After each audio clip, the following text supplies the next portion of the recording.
Oke, Bapak Ibu, peserta webinar yang kami hormati, izin untuk memulai acara karena waktu juga sudah menunjukkan pukul 19.30. Kita sudah juga di sini bersama dengan narasumber kita, Ibu Aminurita dari SMK Negeri 1 Kepil.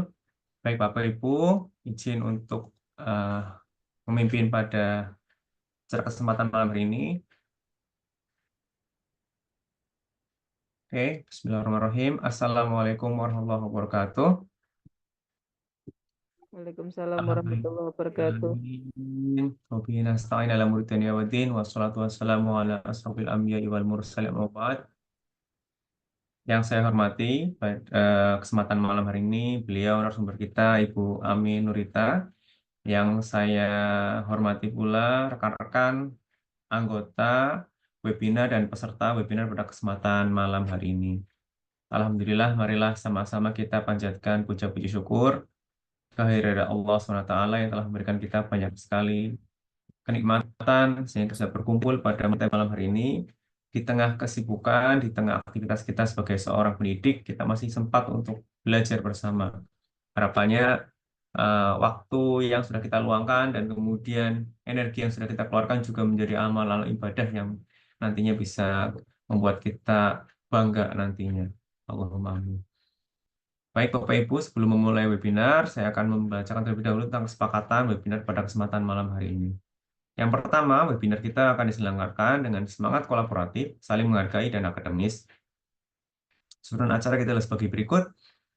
Sebelum acara, kami akan menyampaikan terlebih dahulu tentang teknis pengambilan daftar hadir dan penggunaan sertifikat. Kemudian yang kedua adalah pembukaan, diikuti dengan pengembangan lagu Indonesia Raya, ada materi dan narasumber, kemudian tanya jawab dan penutup. Nantinya paparan akan disampaikan dengan waktu sekitar 60 menit atau 1 jam. Kemudian setelah itu akan disusul atau diikuti dengan adanya sesi tanya jawab sekitar 30 menit. Oh, apa namanya? Terus Apa kemudian setelah itu kita juga akan ada sesi untuk berdiskusi bersama dengan narasumber. Bapak Ibu, sebelum mulai acara, saya juga akan menyampaikan terlebih dahulu tentang teknis daftar hadir dan penggunaan sertifikat. Jadi Bapak Ibu, untuk daftar hadir nanti akan kita bagikan di saat kasih tanya jawab. Jadi Bapak Ibu silakan fokus dulu berdahulu untuk menyimak materi, untuk mencermati apa yang disampaikan oleh narasumber, dan untuk mengambil poin-poin yang mungkin nanti perlu dieksplorasi lebih lanjut. Kemudian Bapak Ibu nanti disilakan untuk mengisi Google Form dan mengecek list kehadiran di microsite berikut SID WebGD ya. Nah, di sana nanti ada list kehadirannya.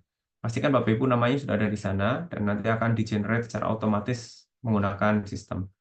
Kemudian kesalahan penulisan bukan merupakan tanggung jawab dari Kombel. Jadi peserta berhati-hati dalam mengisi nama, kemudian gelar, kemudian juga asal instansi, karena itu akan tergenerate otomatis ke dalam sertifikat. Berikutnya setelah penutupan, Kombel tidak lagi menerima susulan pengisian daftar hadir ya. Mungkin Bapak Ibu yang ketiduran ataupun lupa untuk tidak mengisi, nah itu ya kami mohon maaf karena sudah ditutup ya. Kami juga menutup untuk daftar hadirnya, jadi tidak ada susulan.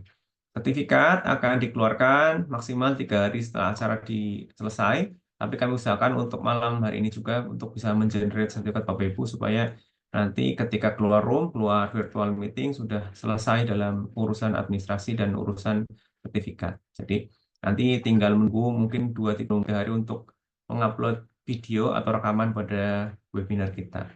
Baik Bapak Ibu, itu adalah pertama untuk penyampaian teknis daftar hadir dan sertifikat. Acara berikutnya yaitu pembukaan. Ya, marilah sama-sama kita buka acara pada kesempatan malam hari ini dengan bacaan basmalah bersama. Bismillahirrahmanirrahim.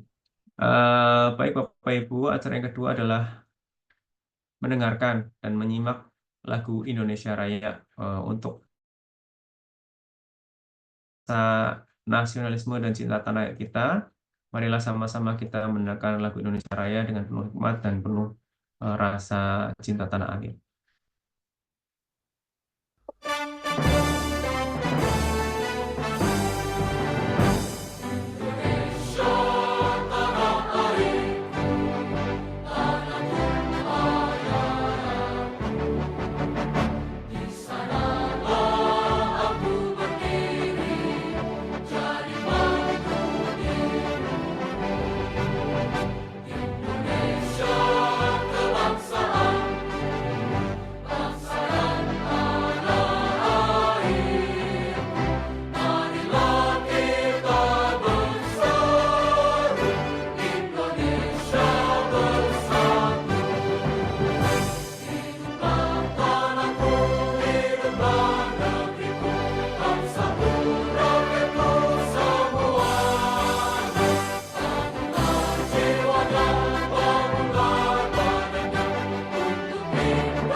Ya, demikian tadi sesi untuk mendengarkan lagu Indonesia Raya.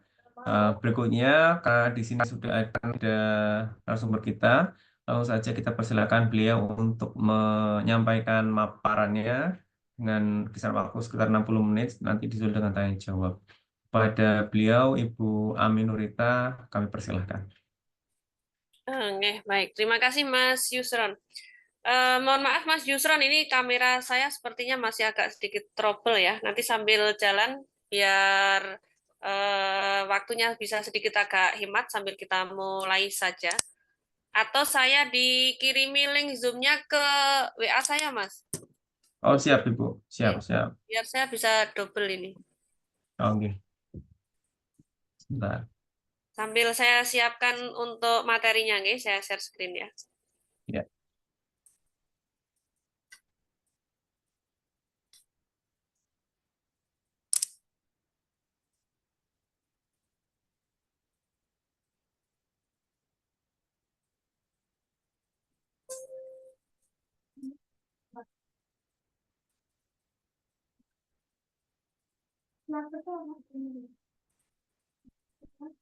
Sampun Ibu, sudah ada di WA-nya dengan.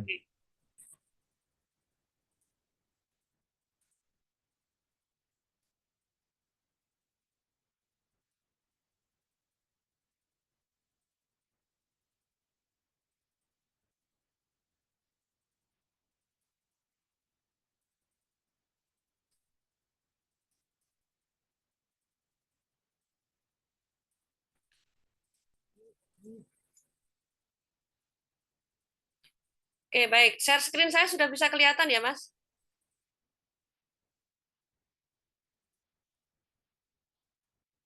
Sudah terlihat PowerPoint-nya. Oke, baik. Baik, Bapak Ibu semuanya. Bismillahirrahmanirrahim. Assalamualaikum warahmatullahi wabarakatuh.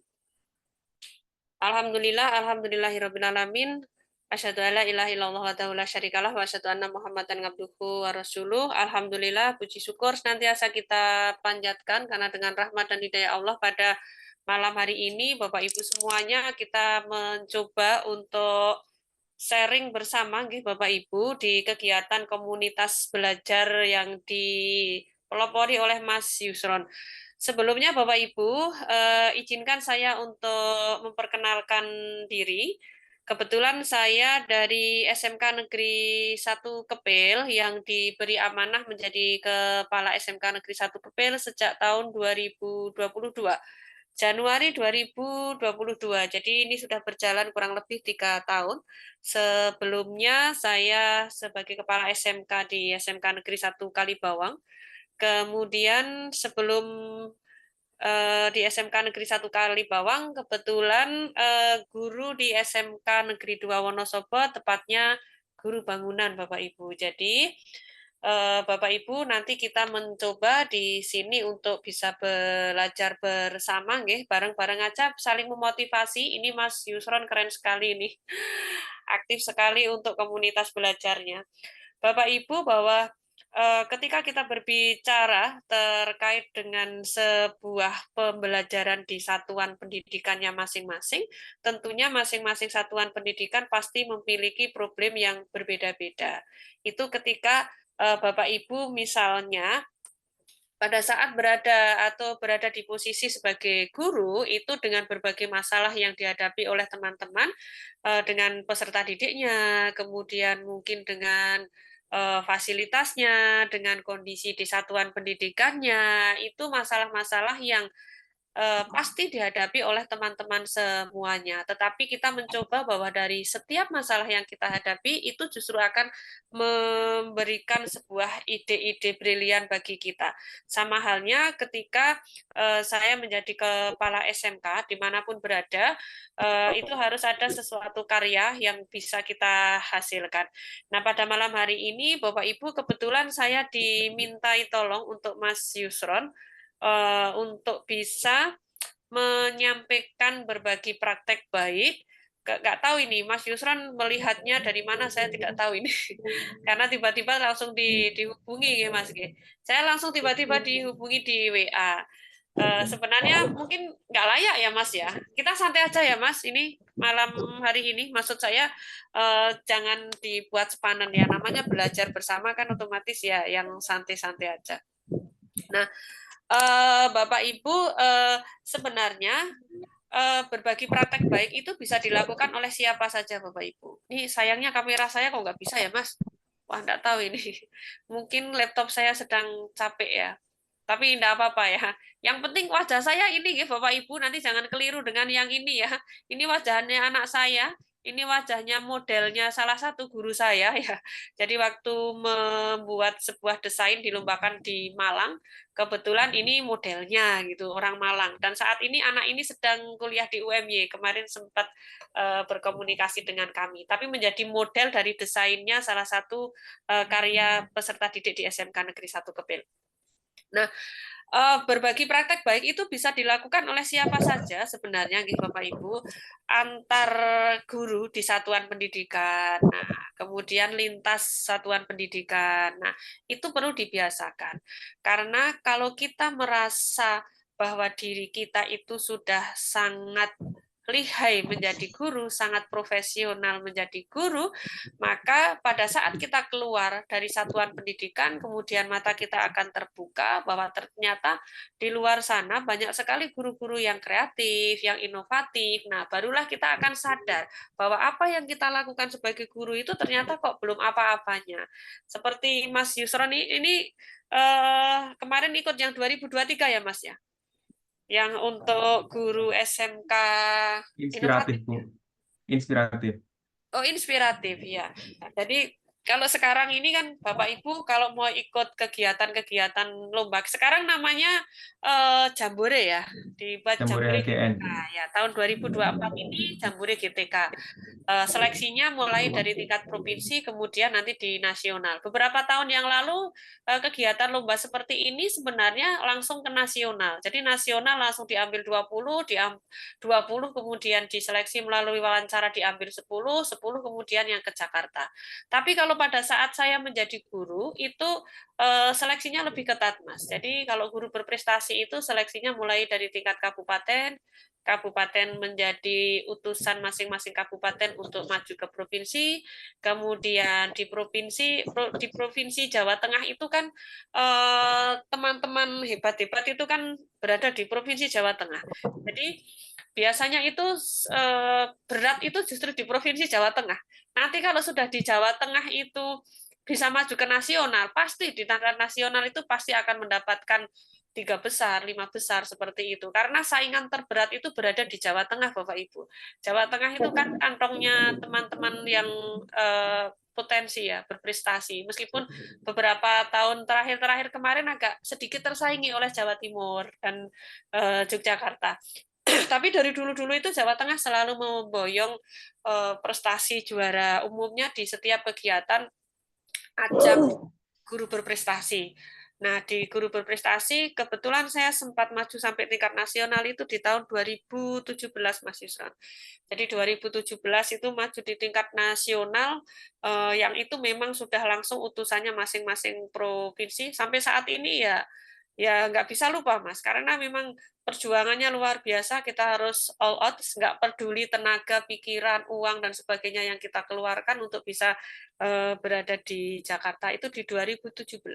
Tapi 2016 itu saya sempat mengikuti lomba inovasi pembelajaran ya, inovasi pembelajaran untuk guru SMK, dan 2016 itu waktu itu saya masih menjadi guru di SMK Negeri 2, kemudian ini apa mendapatkan juara 1 ya. Juara 1. Nah, itu yang sebenarnya mengantarkan kemudian untuk terus apapun yang kita lakukan harus menjadi sebuah karya. Kalau kemudian ikut lomba dapat juara, ya itu bonus saja. Tapi di luar itu sebenarnya kalau guru itu melakukan berbagai inovasi, kemudian melakukan berbagai kreasi itu ya sebenarnya karena untuk salah satunya untuk menyelesaikan masalah yang kita hadapi ketika kita menjadi guru di kelas kita dan sebagainya.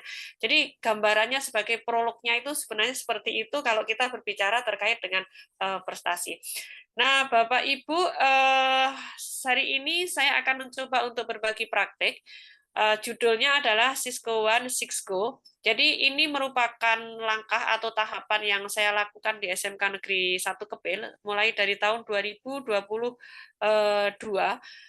Kemudian SIK atau 6 ini sebenarnya ada 6 program yang kita lakukan di SMK Negeri 1 Kepil yang merupakan strategi kepemimpinan kepala sekolah dalam implementasi kurikulum merdeka di SMK Negeri 1 Kepil. Ini saya nggak kelihatan wajahnya, nggak apa-apa ya Mas ya. Wajahnya sudah tua juga kok. Nah ini ya Bapak Ibu. Jadi nah, ini saya mencoba untuk bagaimana sih melakukan sebuah analisa, melakukan sebuah tahapan di salah satu satuan pendidikan, tepatnya di SMK Negeri 1 Kepil, dengan 4 langkah ya, 4 langkah, kemudian ada 6 program yang sampai saat ini masih terus saya lakukan.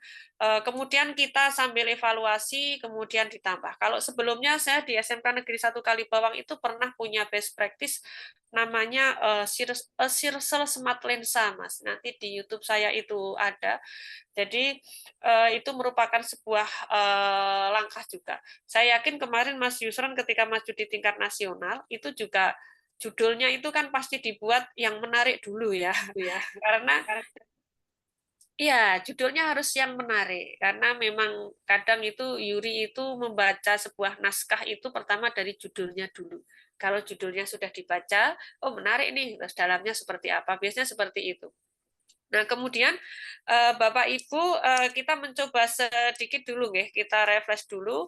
Ini ada video Bapak Ibu, semoga bisa memotivasi kita. Saya suka dengan anak ini, motivasinya luar biasa dan ini sering juga saya sampaikan di rapat ya, ketika menjelang rapat dengan teman-teman untuk nyetel ya, menyimak sedikit video. Kita coba simak dulu karena hanya beberapa menit kalau nggak salah. Ada sebuah peribahasa yang berbunyi change yourself, change your future, yang artinya ubah dirimu sendiri, maka kamu merubah masa depanmu. Kalau yang tadinya kita suka bangun kesiangan, maka mari sekarang bangun lebih pagi. Kalau yang tadinya kita suka lalai, maka mari sekarang lebih disiplin lagi. Kalau yang tadinya kita suka malas, maka mari sekarang lebih rajin lagi. Kalau yang tadinya kita suka banyak melakukan kesalahan, maka mari sekarang mulai kurangi dan perbaiki. Kalau yang tadinya kita suka banyak bermain, maka mari sekarang lebih serius lagi. Kalau yang tadinya kita suka sembarangan dalam pergaulan, maka mari sekarang lebih selektif lagi. Jangan sampai kita termasuk orang-orang yang besar dan ingin menjadi lebih baik lagi dalam segala hal, namun kita tetap apa adanya seperti biasa, tak melakukan perubahan. Karena itu sama saja kita mengambil pikiran atau ledekan yang diungkapkan oleh seorang ahli itu. Yang terpilih, insight is over and expecting kegilaan adalah melakukan hal yang sama berulang-ulang kali, namun mengharapkan hasil yang berbeda. Sehingga apabila kita tidak mau dianggap orang gila atau mengidap kegilaan, maka mari change ourselves so we can change our future. Mari ubah diri kita menjadi lebih baik. Ke depan kita pun untuk berubah menjadi lebih baik.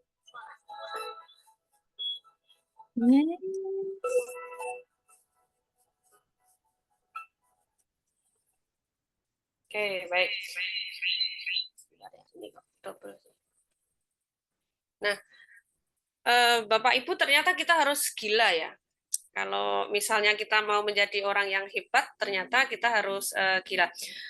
Mas Yuson, saya izin ganti pakai HP, cuma nanti saya share screen-nya tetap pakai laptop ya. Ya, bisa Bu.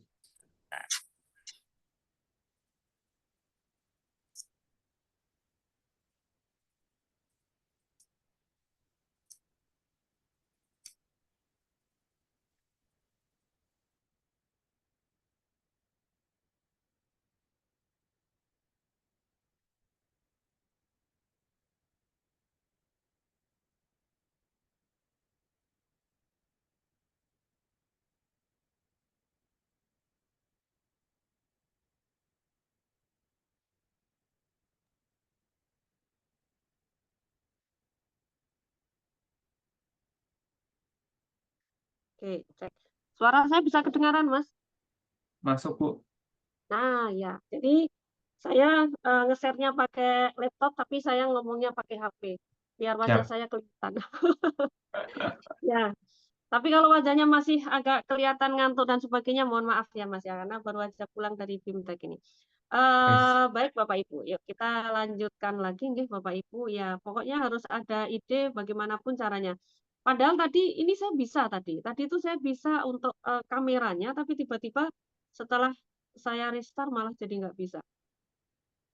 Oke, baik, nggak apa-apa nggih, Bapak Ibu. Nah, ini Bapak Ibu kalau tadi kita melihat dari video tadi, jadi guru itu memang mohon maaf, guru itu bisa sedikit berlaku agak gila. Kalau dulu itu mungkin kita kalau ada guru agak sedikit nyeleneh itu sering diingatkan oleh teman ya, kelas kok rame dan sebagainya kan kayak gitu, aneh gitu ya. Tapi kalau sekarang justru tidak. Kalau Bapak Ibu guru di kelas kemudian kelasnya anteng itu justru malahan dipertanyakan. Artinya Dan HP. eh, Loh iya, lho kok anteng kabeh anteng itu padahal wedi, dikirain anteng itu karena manut padahal karena takut atau dia malahan ngalamun. Nah, justru sekarang itu kan generasinya generasi milenial, zilenial ya. Anak-anak Bapak Ibu harus mengikuti apa sih yang biasa dilakukan oleh anak-anak. Jadi kata kuncinya bahwa sebagai guru itu nggak boleh ngeluh. Apapun kondisinya itu nggak boleh ngeluh. Kurikulumnya mau seperti apa, tetap nggak boleh ngeluh. Kemudian anak-anak kita yang mohon maaf ya, anak-anak kita mungkin ada beberapa yang agak sedikit usil, nakal, dan sebagainya ya. Justru itulah yang kemudian bisa dijadikan sebagai tantangan kita untuk kita bisa memiliki ide-ide. Mungkin teman-teman akan mengatakan, iya kepala sekolah nggak ngajar gitu kan ya. Tapi saya kan dulu guru gitu loh. Jadi sebelum penerapan implementasi kurikulum Merdeka itu kan juga kami juga sudah pernah menerapkan berbagai model-model pembelajaran yang di kelas itu memang tidak diam gitu.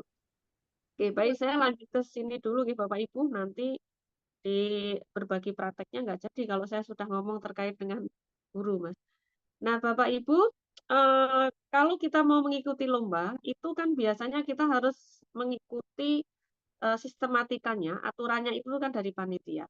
Kalau yang dilakukan itu akhir-akhir ini kan sistematikanya kan menggunakan STAR ya. STAR itu mulai dari S-nya itu adalah situasi, kemudian ST ya, T-nya ya. T-nya itu adalah tantangan, A-nya itu adalah aksi, kemudian R-nya itu adalah result atau refleksi. Nah, kita pakainya itu Bapak Ibu. Jadi pakainya alurnya alur STAR. Ini yang digunakan oleh kementerian. Kalau misalnya saya belum buka lagi ini, kalau yang Jambore ini apakah masih pakai pakai sistematika seperti itu atau sudah berubah karena saya belum sempat membuka lagi ya. Nanti tinggal diikuti aja Bapak Ibu. Jadi tinggal diikuti aja alurnya itu pakai alur seperti apa. Ini kok kayaknya kamera saya tiba-tiba bisa, Mas. Nah, lucu toh, Mas. Oke, baik. Sebentar. Ini kamera saya kayaknya tiba-tiba bisa lagi. Berarti ini saya harus menghidupkan. Ini saya.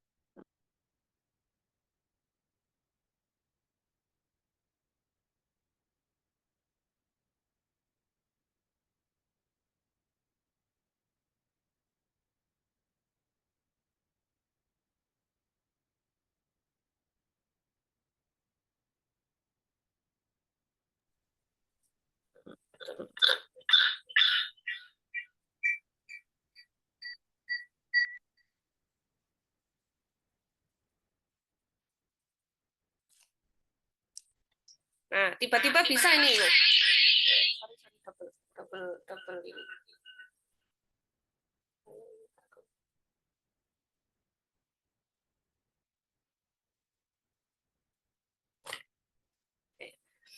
Oke, baik. Ternyata tiba-tiba bisa keluar ya, Mas, ini ya, kamera saya. Iya. Lagi ini sudah capeknya udah hilang, Bu. Hmm? Capeknya sudah hilang tadi kan habis capek katanya. Nggak tahu itu. Emang aneh. Maklum, Mas. Ini laptopnya laptop murahan ya. Murahan tapi menghasilkan uang, Mas. Karena sudah bisa untuk mengampu satu angkatan guru penggerak gitu. Jadi, Jadi akhirnya dapat menghasilkan uang. Baik, saya lanjutkan lagi ya. Jadi kita pakai model yang pertama tahapannya itu adalah S. S itu adalah apa namanya situasi, nggih, Bapak Ibu. Nah, di situasi ini Bapak Ibu, kita ada menceritakan, intinya menceritakan permasalahan yang dihadapi oleh guru atau oleh kepala sekolah di satuan pendidikan.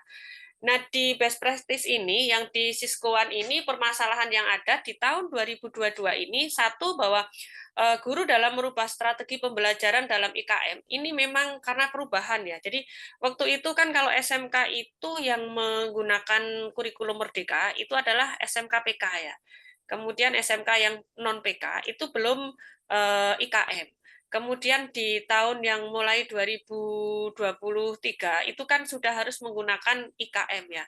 Mau tidak mau guru itu kan harus belajar ya, harus merubah mindset-nya untuk menerapkan kurikulum merdeka yang secara mandiri. Padahal untuk merubah dari kurikulum yang dulu ke kurikulum yang baru itu kan tentunya membutuhkan banyak hal yang harus dilakukan oleh satuan pendidikan, termasuk apa namanya membangun mindset-nya, kemudian apa namanya ini mengadakan workshop, IHT dan sebagainya. Nah, saat itu memang yang kita hadapi di satuan pendidikan kami itu bahwa guru dalam merubah strategi pembelajaran di IKM ini memang membutuhkan waktu dan ini menjadi persoalan bagi kami. Kemudian yang kedua, keterbatasan fasilitas pembelajaran. Ya, karena kebetulan SMK kami itu berada agak sedikit jauh dari kota dan secara fasilitas pembelajaran kalau kita mau menyesuaikan dengan industri tentunya masih jauh. Meskipun kalau guru penggerak biasanya kalau kita mengatakan fasilitas pembelajarannya terbatas ini kan nggak boleh ya, karena kan kita tetap harus menggunakan apa namanya aset ya, memaksimalkan asetnya.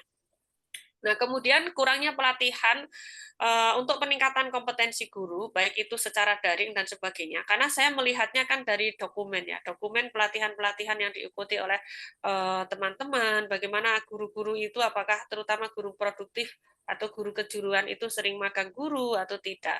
Nah, itu data yang saya dapatkan berdasarkan dari observasi dan dokumen yang saya buka. Kemudian keterbatasan sumber belajar, Mas Yuson dan Bapak Ibu yang ada di sini, ini sebagian teman-teman saya minta untuk join di kegiatan ini. Jadi kami itu memang sekolah yang berasal di pelosok desa, yang dari sisi internet itu kami saat itu memang ya teman-teman mau absen aja bingung, Mas.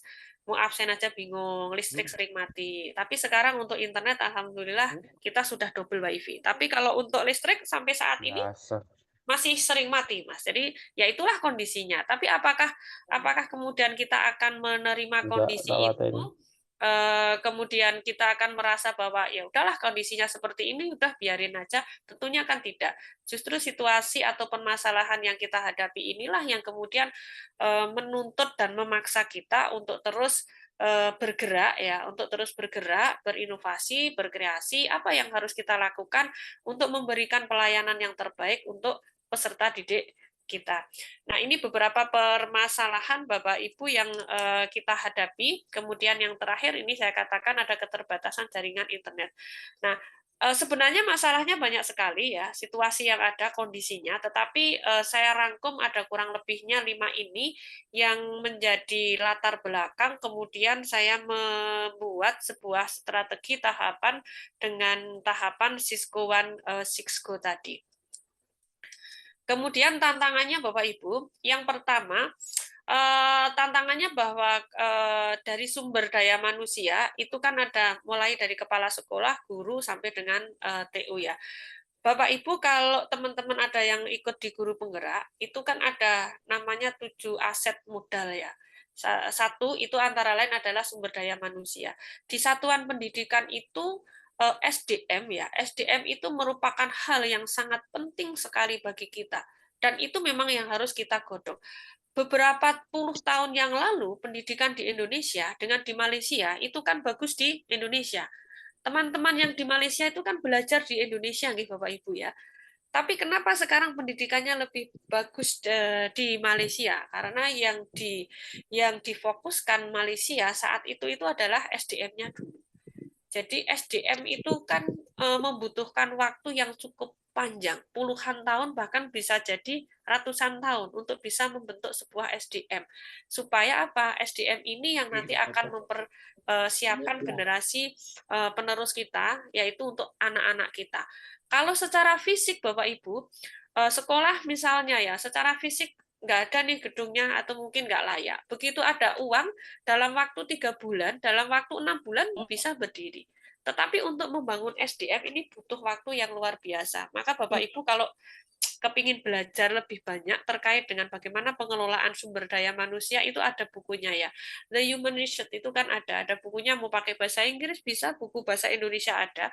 Yang di situ memang betul-betul kita mempelajari tentang sumber daya manusia. Dan di situ kita bisa belajar sampai ke karakter masing-masing, masing-masing individu. Kemudian kita sebagai leader itu harus bersikap seperti apa. Itu teorinya ada semuanya, Bapak Ibu. Nah, ini tantangan yang pertama itu memang dari sisi SDM. Nah, untuk merubah SDM ini tentunya butuh waktu, bukan hanya 1 bulan, 2 bulan, atau 1 tahun, tapi kita harus tetap mencoba. Nah, kemudian yang kedua, tantangannya memang dari sisi sarana prasarana dan fasilitas pembelajaran. Kalau kita SMK ya, meskipun sarana dan prasarana itu bukan satu-satunya yang menjadi kunci keberhasilan ya, tetapi fasilitas di dalam satuan pendidikan di SMK ini kan sangat penting, karena SMK itu kan identik dengan praktek. Nah, gimana kita akan bisa mengajari anak-anak kita kalau kita tidak punya fasilitas pembelajarannya?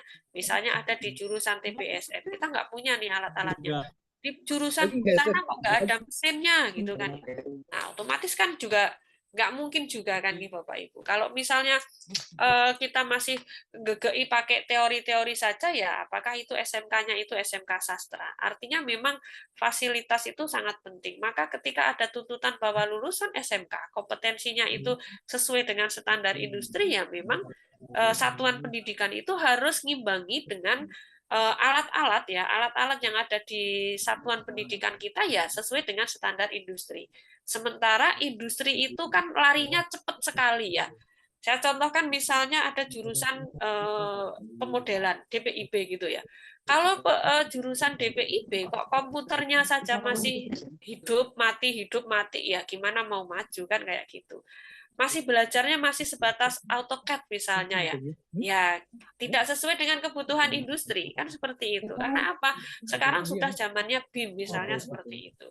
Nah, itu kalau kita berbicara terkait dengan Sarpras, kemudian fasilitas pembelajaran. Nah, kebetulan di SMK kami memang apa ya, keterbatasan atau sebagai tantangan bagi kami itu memang ruang praktek ini beberapa jurusan memang belum standar ya.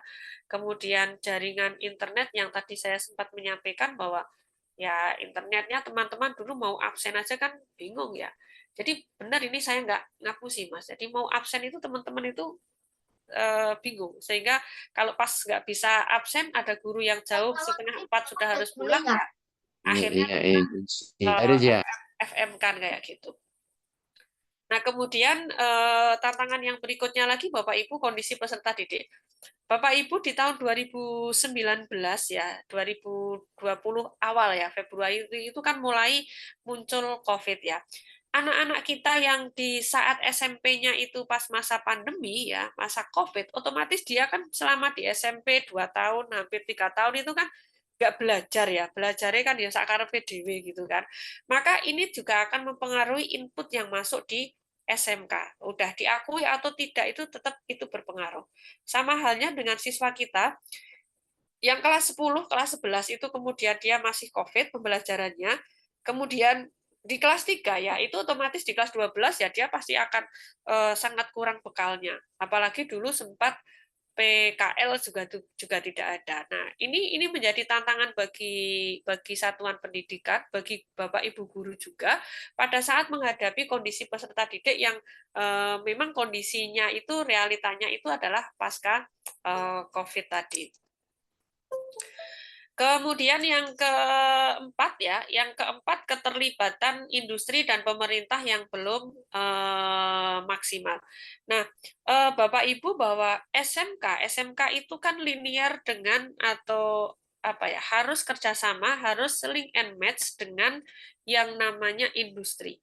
Kalau kita belajar tentang sejarahnya SMK, Bapak Ibu nanti Mas Yuson bisa membuka-buka buku tentang teorinya Prosser ya. Itu kan SMK itu kan ada, harusnya industri dulu. Industri ada, kemudian di situ ada SMK, sehingga kalau urusan PKL, urusan keterserapan, itu pasti siswa SMK langsung bisa di industri. Tapi kondisi yang ada di negara kita, di Indonesia kan tidak seperti itu. SMK hampir ya. Jadi hampir semua SMK itu kemudian, mohon maaf, hampir setiap kecamatan ada SMK, kemudian industri itu tidak berimbang.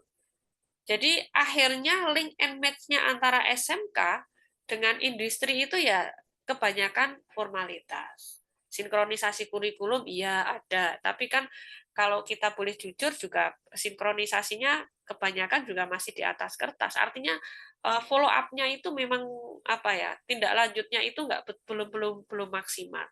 Nah, itu kondisinya seperti itu, keterlibatan industri dan pemerintah yang memang di satuan pendidikan SMK kalau kami merasakan itu memang masih sangat-sangat kurang. Mana ada sih industri yang kemudian benar-benar all out untuk SMK, bisa dihitung dengan jari. Akhir-akhir ini sudah lumayan bagus, banyak industri yang kemudian ada sedikit care kepada satuan pendidikan ke SMK ya, karena memang ada termasuk menjadi gebrakannya Pak Mas Menteri itu ya. Mulai dari Dirjen Vokasinya Mas Wikan sebenarnya kan itu sudah digagas nih Bapak Ibu. Nah, ini beberapa tantangan Bapak Ibu yang kita hadapi di SMK kami, di SMK Negeri 1 Kepil. Jadi mulai dari sumber daya manusianya, kemudian dari sarperasnya, kemudian dari kondisi peserta didik, kemudian yang kita rasakan memang keterlibatan industri dan pemerintah yang belum maksimal. Nah, ternyata dari tantangan ini juga hampir sama dengan rapot pendidikan yang ada di kami, bahwa link and match-nya antara SMK dengan industri itu memang masih tergolong sangat sangat rendah sekali. Nah, Bapak Ibu, dari tantangan ini kemudian saya mencoba untuk membuat sebuah strategi atau tahapan yang harus kita lakukan di satuan pendidikan. Ini kayaknya kamera saya hilang lagi, nggak apa-apa nih. Nah, ini namanya adalah strategi kepemimpinan kepala sekolah ya dalam implementasi kurikulum merdeka dengan Cisco One Sixco. Apa sih Cisco One itu? Ini sebenarnya pinter-pinternya kita membuat kata aja, nggih. Ini merupakan tahapan yang saya lakukan. Jadi merupakan analisis. Tahapan pertama itu adalah analisis, tahap yang kedua itu adalah coordination atau koordinasi, kemudian yang ketiga itu adalah action, kemudian yang keempat itu adalah evaluation. Maka ini saya singkat dengan nama Cisco One gitu ya. Kemudian Sixco itu merupakan 6 program di sekolah kami. Jadi ada 6 program yang sampai saat ini masih terus kita lakukan dengan berbagai pembenahan tentunya nih Bapak Ibu. Yang pertama itu adalah Go Human Research. Kemudian yang kedua itu adalah Go Green and Go Clean. Kemudian yang ketiga itu adalah Go Literasi. Yang keempat itu adalah Go Student Competent. Kemudian yang kelima Go Digital. Dan yang keenam itu adalah Go Product. Sampai saat ini masih terus karena mohon maaf ya, dari 6 program ini kan masih banyak yang harus kita tingkatkan. Jadi keberhasilannya juga ada yang sudah lumayan, ada yang belum. Go Product ini kan juga kami mungkin prosentasenya mungkin baru 10 atau 20% kalau saya bisa menilai. Tapi kalau kayak Go Human Research ini, kalau ditanya apakah sudah ada peningkatan guru, saya bisa menjawab iya, ada berbagai peningkatan guru yang dilakukan oleh teman-teman untuk meningkatkan kompetensinya itu baik secara daring maupun secara luring. Oke, baik, kita bahas satu per satu, nggih. Jadi kalau tadi itu STAR, S itu situasi, tantangan, kemudian yang A itu adalah aksi. Nah, inilah aksi kami dengan strategi Cisco One Sixco ini. Nah, kemudian ini Bapak Ibu penjelasannya. Yang pertama analisis Bapak Ibu. Di tahap analisis itu memang langkah kita itu adalah menganalisis hasil rapot pendidikan. Karena memang kita kan memang disarankan ya, dianjurkan dan wajib untuk menganalisa rapot pendidikan kita sebagai salah satu data kita untuk membuat program kerja yang ada di satuan pendidikan ini. Tetapi rapot pendidikan itu salah satu ya. Jadi sumber data kita dalam membuat program itu satu adalah hasil rapot pendidikan, yang kedua itu adalah data dukung lain. Data dukung lain itu bisa kita dapatkan satu misalnya ya dari hasil observasi kepala sekolah terhadap program yang ada di satuan pendidikan, kemudian dari hasil supervisi atau observasi guru ya, kemudian dari hasil masukan anak-anak peserta didik kita, atau masukan dari orang tua atau masyarakat dan sebagainya. Itu namanya data dukung lainnya selain PBD ya.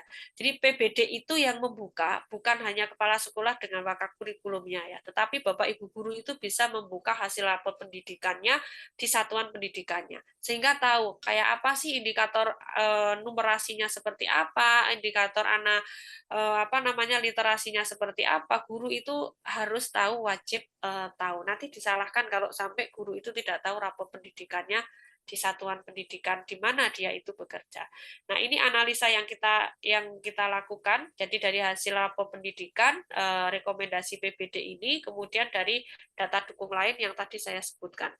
Kemudian langkah yang kedua setelah ada analisis data ini, otomatis kita akan mendapatkan beberapa catatan nih Bapak Ibu, yang kemudian kita coba untuk koordinasikan dengan teman-teman yang ada di SMK, mulai dari kepala sekolah, kemudian di manajemen itu berarti jajaran wakang ya, dengan K3-nya, kemudian seluruh PTK yang ada di satuan pendidikan. Kita koordinasi menyampaikan seperti apa sih hasil rapor pendidikan kita, kemudian program-program yang ke depan akan kita lakukan itu seperti apa. Kemudian baru yang langkah ketiga itu adalah action-nya, aksi kita. Aksi kita ya 6 program tadi, mulai dari Go Human Research, Go Green and Go Clean, Go Literasi, Go Student Kompeten, Go Digital, Go Product. Kemudian tentunya setiap akhir tahun itu kita akan evaluasi, kita akan menyampaikan juga kepada teman-teman bagaimana sih hasil pelaksanaan dari 6 program ini. Meskipun sampai saat ini itu juga masih belum maksimal dan masih terus kita benahi dari berbagai sisi di setiap programnya ini. Jadi misalnya Go Human Research itu masih kita analisa juga, kira-kira teman-teman yang kurang itu dari sisi mana, termasuk kan rekomendasi dari hasil observasi itu kan masuknya nanti di programnya Go Human Research ya. Apa yang harus kita tingkatkan di teman-teman kita terkait dengan misalnya bagaimana cara mengajar dia dan sebagainya. Maka pada saat observasi itu oleh kepala sekolah dilakukan langsung, bukan menyuruh tim yang lain, maka kepala sekolah pasti akan paham betul dari setiap potensi, kelemahan dan sebagainya masing-masing guru. Kebetulan kalau saya hanya punya 41 guru, sehingga 41 guru itu ketika observasi saya pasti masuk kelas. Nah, dari situ kemudian kita jadi tahu. Jadi si X ini sebenarnya potensi, tapi dia mungkin masih kayak ditutupi dan sebagainya. Nah, itulah salah satu cara kepala sekolah sebenarnya nih Bapak Ibu untuk bisa memahami potensi kompetensinya masing-masing guru, karena setiap guru itu pasti punya kelebihan. Jadi kalau ada yang mengatakan bahwa guru X ini nggak bisa, guru Y ini nggak pinter dan sebagainya, ya menurut saya itu salah. Artinya kita belum tahu saja, kita belum tahu tentang kelebihannya masing-masing. Maka saya selalu mengatakan kepada teman-teman itu untuk selalu melihat sisi positifnya dari teman-teman kita. Kemudian evaluasi ini yang terus kita lakukan. Kemudian Bapak Ibu, ini saya akan mencoba menyampaikan satu persatu dari setiap aksi kita di Go Human Research ya. Di Go Human Research ini kan data ini yang saya sampaikan kepada Bapak Ibu semua ini kan kebetulan sampai di tahun 2023 ya. Yang 2024 belum kerekam semuanya. Go Human Research itu kalau di satuan pendidikan kan mulai dari ada kepala sekolahnya, ada guru, ada TU. Maka ini yang kita lakukan untuk peningkatan kompetensi sumber daya manusia di satuan pendidikan. Nah, ini di program yang pertama di Go Human Research, ini Bapak Ibu, yang pertama ada leader kompetennya. Jadi peningkatan kompetensi kepala sekolahnya sendiri. Jadi kepala sekolah tuh kalau mau ngoyak-oyak gurunya ikut diklat untuk apa ini ya harus dicontohi juga. Jangan sampai nanti kepala sekolah nyuruh gurunya diklat, nyuruh gurunya ikut webinar dan sebagainya, tapi dia sendiri tidak pernah ikut kan kayak gitu. Maka harus tetap dimulai dari leadernya dulu. Kebetulan saya pernah mengikuti kegiatan untuk peningkatan kompetensi sebagai kepala sekolah itu pernah mengikuti diklat leadership itu leadership tingkat 1, tingkat 2 yang mengadakan kebetulan KBRI Cina ya, KBRI Beijing ini dilakukan secara online selama 2 minggu. Selama 2 minggu kalau ditanya pakai bahasa apa Bu Ita ya, pakai bahasa Inggris mudeng nggak ya, kadang mudeng kadang enggak gitu ya. Tapi sekarang kan sarananya kan banyak nih Bapak Ibu.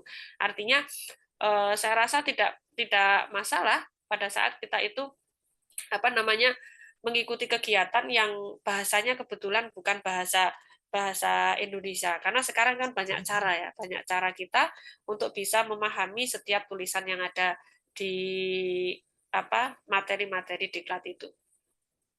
Nah, kemudian diklat CEO, di era CEO ini kebetulan saya juga mengikuti diklat ini.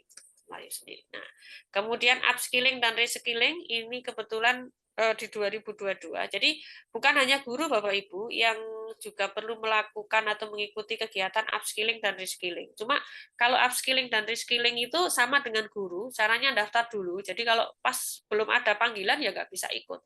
Tapi kalau kebetulan kita daftar, terus kemudian kita dapat panggilan, ya alhamdulillah kita bisa ikut. Ini kegiatannya malah ada in-on-nya ya. Jadi in-nya itu di PMTI Bandung itu kurang lebih 10 hari, kemudian pulang ke sekolah, menerapkan ilmunya, kemudian nanti in lagi ke sana. Itu upskilling, reskilling yang dilakukan oleh kepala sekolah. Kemudian kalau diklat PBD ini Bapak Ibu dari Balik itu kan selalu mengadakan kegiatan setiap tahun. Jadi 2 tahun kemarin itu kebetulan secara daring. Kemudian tahun ini, hari ini tadi sampai besok itu kami masih mengikuti untuk diklat PBD, tapi secara luring di pusat belajar ya kebetulan. Kemudian diklat online lainnya. Kemudian pernah juga kebetulan mengikuti diklat untuk pengajar praktek guru penggerak, kemudian diklat BPTIK. Ini beberapa peningkatan kompetensi sebagai kepala sekolah Bapak Ibu, tetapi ini untuk yang kegiatan-kegiatan besar. Kalau kegiatan-kegiatan lainnya yang biasa saya ikuti itu ya webinar, kemudian berbagi praktek dan sebagainya. Karena prinsipnya kalau kita mengikuti apapun ya, maupun webinar maupun itu berbagi prakteknya kepala SD, guru SD itu saya kalau mengikuti kegiatan itu nggak pandang apakah itu SD, SMP yang menyampaikan itu hanya nggak pandang kayak gitu karena pasti yang disampaikan itu ada sesuatu yang bisa menjadi referensi kita, menjadi masukan kita.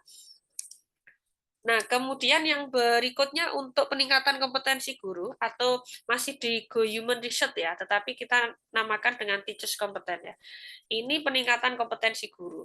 Nah, ini kita lakukan dengan program ada IHT atau workshop itu yang dilakukan di sekolah. Kalau ini minimal 1 tahun kan pasti ya. Kemudian yang kedua itu guru magang. Guru magang itu kebetulan kalau kami di jurusan TAV itu ada guru yang kita magangkan di Polytron. Guru AKL itu pernah kita magangkan di PT Indobismar Surabaya. Guru TBSM itu kemudian pernah magang di Mangsur Group ya. Kemudian upskilling dan reskilling guru, ini tentunya teman-teman yang daftar kemudian sudah kepanggil, tapi kalau yang belum kepanggil ya belum bisa. Kemudian teman-teman di kami juga aktif mengikuti kegiatan Dolmen. Dolmen itu programnya Dinas Pendidikan Provinsi Jawa Tengah ya. Jadi diklat online dan mentoring. Ini kegiatan Dolmen ini Bapak Ibu, ini dari tahun 2019 sebelum Covid. Kebetulan saya menjadi salah satu fasilitator yang memang di awal itu kami komitmennya itu memang volunteer untuk meningkatkan kompetensi guru SMK di Jawa Tengah. Kemudian ini Edumind itu merupakan komunitas belajarnya Mas Wahyu. Ini teman-teman kami juga aktif mengikuti kegiatan kombelnya Edumind ini. Kemudian OGM itu Orbit Guru Merdeka. Di OGM ini ini programnya kementerian, tetapi kerjasama dengan Microsoft waktu itu, guru kami ada yang mengikuti kegiatan UGM itu ada 2 guru. Kebetulan saya menjadi instrukturnya di UGM, gitu, Bapak Ibu. Ya, volunteer juga sih sebenarnya. Kemudian yang kelima itu guru penggerak. Sampai saat ini kalau di satuan pendidikan kami untuk guru penggerak itu yang sudah lolos itu baru 2 guru. Beberapa teman mencoba tapi belum lolos. Jadi guru penggerak itu apa ya? Kalau saya boleh ngomong itu gampang-gampang angel gitu loh. Jadi ya gampang tapi kadang ya teman-teman yang potensi itu kok nggak bisa lolos. Jadi mungkin belum beruntung ya. Kemarin saya mengampu guru penggerak dari Klaten itu ada salah satu peserta itu sudah 5 kali daftar katanya. Jadi kelima kalinya itu dia baru lolos gitu. Jadi teman-teman yang kebetulan mungkin pernah daftar guru penggerak kemudian belum lolos ya terus dicoba aja. Selama nanti programnya masih ada gitu Bapak Ibu ya. Karena kita nggak tahu juga kan nanti kalau sudah ganti menteri bisa jadi programnya nggak lanjut kan bisa. Nah, kemudian yang berikutnya ini Bapak Ibu, learning community ini sebenarnya kombel gitu. Jadi waktu itu di tahun 2022 awal itu kan kebetulan saya itu ikut di kegiatan BPGP, kemudian di situ memang disampaikan kalau mau dicetuskan komunitas belajar. Jadi waktu itu belum ada kombel-kombel di sekolah. Maka waktu itu kemudian setelah sampai di sekolah itu saya menghubungi teman waka kami di SDM untuk membentuk kombel. Tetapi kombel di SMK kami itu kami bagi menjadi 4 yang itu memang masih fokus di bagaimana teman-teman itu punya motivasi untuk buka PMM-nya. Nah, ini kita cetuskan sudah dari 2022 akhir sebenarnya.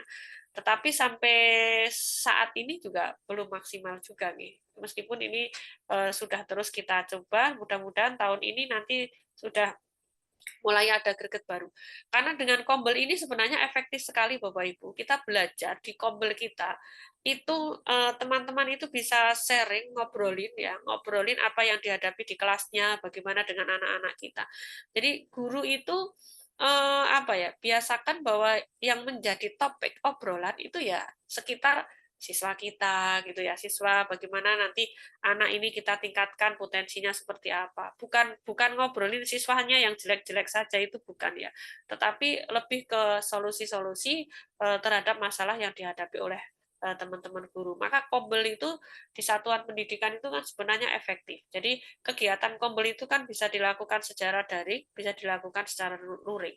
Pada saat dilakukan secara luring itu ya ngobrol-ngobrol sederhana saja itu sudah termasuk proses untuk peningkatan atau mengaktifkan kombel satuan pendidikan. Nah, itu Bapak Ibu untuk yang Go Human Research di Teachers kompeten ya. Kemudian untuk di staff kompeten ya, ini yang pernah kita lakukan, kita mengikut sertakan untuk petugas perpus kita di Diklat Perpustakaan, ini masih secara online beberapa kali ini di petugas perpus itu ikut Diklat tetapi secara online. Kemudian ini untuk operator Dapudik ketika ada dari dinas kegiatannya juga kita selalu mengikutkan. Nah, ini beberapa galerinya ya buktinya ya. Nanti kalau dikirain kalau misalnya kita tidak ada buktinya, gambar-gambarnya nanti wah itu cuma omong doang gitu kan ya. Ini beberapa dokumentasi kita pada saat kita mengikuti kegiatan peningkatan kompetensi. Jadi misalnya ini kan ada guru TAV yang magang di Polytron, ini guru AKL itu waktu magang di Indobismar begitu kan ya. Kemudian ini guru TAV, ini guru TBSM yang mengikuti kegiatan di BMTI yaitu tentang PKWR ya. Nah, kemudian ini guru AKL juga. Jadi ini bukti-bukti kita untuk kegiatan yang di Go Human Research ini. Kemudian yang berikutnya lagi, aksi yang berikutnya itu adalah Go Green and Go Green. Ini sebenarnya inisiasinya Bapak Ibu bahwa kondisi sekolah itu akan nyaman ya. Nyaman itu kan ketika tidak gersang, kemudian itu bersih. Maka kemudian kita mencetuskan program Go Green and Go Clean ini. Maksudnya biar suasananya itu ya hijau, ada tamannya dan sebagainya, kemudian bersih. Nah, apakah ini itu juga sampai sekarang itu juga sudah maksimal ya? Saya bisa mengatakan belum, masih terus kita coba karena kebiasaan hidup bersih, kebiasaan peduli dengan lingkungan itu kan membutuhkan waktu yang lama, Bapak Ibu. Dan itu tidak mudah. Maka ini terus kita lakukan. Jadi kalau di kami itu ada 4 minggu itu setiap Jumat itu ya. Jadi berganti ya. Ada Jumat bersih, kemudian nanti Asmaul Husna itu 2 kali. Apa namanya yang olahraga gitu ya. Jadi satu bulan 4 Jumat itu yang 2 kali yang Asmaul Husna, yang Jumat bersihnya sekali, kemudian yang olahraga itu sekali. Kalau olahraga itu baru di tahun ini. Yang sebelumnya itu 3 Asmaul Husna ya. Kan Asmaul Husna itu dilanjutkan dengan pendidikan karakter nih. Itu sudah rutin kita lakukan. Kemudian Jumat bersih itu. Nah, terus Bapak Ibu ini yang untuk program di apa namanya aksi kita di Go Student Kompeten ya. Di Go Student Kompeten itu kan bagaimana program sekolah yang bisa meningkatkan kompetensi siswa. Sebenarnya kan intinya begitu ya. Ini saya tampilkan ke gambar-gambar aja sambil saya jelaskan aja. Yang pertama pembelajaran berbasis project ya. Kalau kita belajar terkait dengan model-model pembelajaran ya, di model-model pembelajaran itu kan sebenarnya banyak sekali ya. Kalau kita mau ada ujungnya go product ya berarti ada project-nya ya. Nah, pembelajaran berbasis project ini ya bagaimana guru itu pada saat pembelajaran itu kemudian ada hasil proyeknya anak-anak. Kita belum berbicara apakah proyeknya itu berhasil atau tidak, itu belum. Tetapi by proses ya, by proses karena ingat bahwa di dalam sebuah pembelajaran guru itu kan yang penting itu kan di prosesnya itu. Kalau kemudian contoh ada proyek kemudian membuat apa namanya speaker mini misalnya ya di ITAV, kok hasilnya dari 6 kelompok yang berhasil 2 kelompok, ya nggak apa-apa, tetapi anak akan paham bahwa ketidakberhasilnya itu pada saat membuat proyek kok kemudian dia tidak berhasil, padahal langkah-langkahnya itu sama dengan temannya, yang satu berhasil, yang satu tidak, maka kita ajarkan kepada anak-anak kita itu menganalisa gitu, sehingga kok nggak berhasilnya kenapa sih, anak itu tahu. Jadi pada saat buat proyek kemudian dia itu tidak berhasil itu tahu, bukan kemudian begitu tidak berhasil ya sudahlah tidak berhasil, itu bukan. Nah, inilah yang sebenarnya di dalam implementasi kurikulum Merdeka itu memang yang guru itu harus paham betul dalam setiap alur pembelajarannya, dalam setiap proses pembelajaran yang dilakukan oleh guru itu. Nanti panjang lagi kalau kita berbicara terkait dengan pembelajaran yang berdiferensiasi ya, Mas Yusron ya. Nah, ini salah satunya di Go Student Kompeten itu adalah pembelajaran berbasis project ini. Dan itu butuh kolaborasi antar mapel. Jadi kalau misalnya sistemnya itu sudah blok, itu malah lebih enak lagi Bapak Ibu. Tapi kalau misalnya belum blok itu memang agak sedikit kesulitan, karena nanti proyeknya bisa jadi malahan nggak bisa terselesaikan. Dan ini memang butuh pemahaman masing-masing guru. Saya ada rencana itu malah di 2025 itu yang ada guru umum yang kita magangkan di industri gitu. Jadi dia biar paham. Nah, kemudian ini Bapak Ibu berikutnya lagi masih di peningkatan kompetensi siswa kita, yaitu untuk pembelajaran berdiferensiasi. Bapak Ibu, pembelajaran berdiferensiasi itu merupakan salah satu pendekatan ya. Jadi salah satu pendekatan di dalam sebuah pembelajaran itu yang bisa berpusat pada murid, yang bisa apa namanya ya, kita bisa melayani tentang kebutuhan murid, itu namanya adalah pembelajaran berdiferensiasi. Nah, tentunya kita berharap bahwa di dalam pembelajaran berdiferensiasi itu bukan hanya sebatas di modulnya atau di RPP-nya, itu bukan, tapi teman-teman guru itu memang betul-betul paham terkait dengan pembelajaran berdiferensiasi ini. Ini masih terus kita proses untuk memberikan pemahaman kepada kepada anak-anak teman-teman guru-guru kita ya pada saat kita berbicara terkait dengan pembelajaran berdiferensiasi. Maka saya sering menyampaikan kepada teman-teman guru itu untuk menjadi guru yang tidak kagetan ya. Tidak kagetan dengan perubahan dan tidak ngeluhan gitu ya, dikit-dikit ngeluh. Karena kalau kita mau belajar terus itu sebenarnya itu asik Bapak Ibu. Jadi kita nggak ada kata mengeluh, justru malah yang ada itu penasaran, kepingin tahu lebih lanjut dan sebagainya seperti itu. Nah ini pembelajaran berdiferensiasi, saya yakin hampir setiap satuan pendidikan pasti ini melakukan pembelajaran berdiferensiasi karena di IKM itu kan memang yang didorong-dorong kan ini pembelajaran berdiferensiasi seperti itu. Kemudian waktu tahun 22 itu kita masih ada penilaian tengah semester nih. Kalau yang kemarin kita sudah tidak ada Bapak Ibu, kita sudah tidak ada penilaian tengah semester. Tapi pada waktu penilaian tengah semester itu kita pernah melakukan kegiatan penilaian tengah semester itu berbasis proyek. Jadi ini sudah ada kolaborasi antara guru produktif dengan guru umum ya. Itu sudah ada kolaborasi, kemudian ada proyek yang dihasilkan oleh masing-masing jurusan. Kalau seperti ini tuh saya biasanya saya serahkan kepada jurusannya masing-masing Bapak Ibu. Jadi kami hanya memberikan sebuah rambu-rambu, saran saja arahannya nanti seperti apa. Kemudian yang bergerak itu teman-teman jurusan yang biasanya langsung kemudian mengkoordinir teman-teman di jurusannya. Kemudian kalau harus kolaborasi dengan guru umum, maka mereka yang akan melakukan. Jadi aksinya itu lebih ke teman-teman. Kalau best practice atau praktek baiknya kepala sekolah itu kan bukan punyanya kepala sekolah secara individu, tetapi itu justru memang melibatkan yang lebih banyak itu kan di timnya itu. Oke, kemudian masih lagi ini di Go Student Kompeten ini adalah implementasi P5 nih. Jadi Bapak Ibu kami dulu juga pernah di penilaian tengah semester itu dengan menggunakan implementasi P5. Jadi berbagai cara berganti-ganti biasanya ya. Ada pas awal itu tengah semester kita gunakan untuk implementasi P5. Pernah lagi kita joinkan dengan HUT, macam-macam. Jadi semuanya kita coba dan dari beberapa strategi yang pernah kita lakukan itu kalau saya boleh mengatakan di implementasi P5 itu target saya itu belum tercapai gitu loh. Jadi masih harus banyak pembenahan di sana sini terkait dengan implementasi P5 ini. Karena memang untuk pemahaman di P5 ini kan juga ke guru itu kan juga membutuhkan waktu yang tidak cepat juga. Jadi banyak hal di implementasi kurikulum merdeka ini Bapak Ibu memang ya mau tidak mau guru itu memang harus mau terus belajar.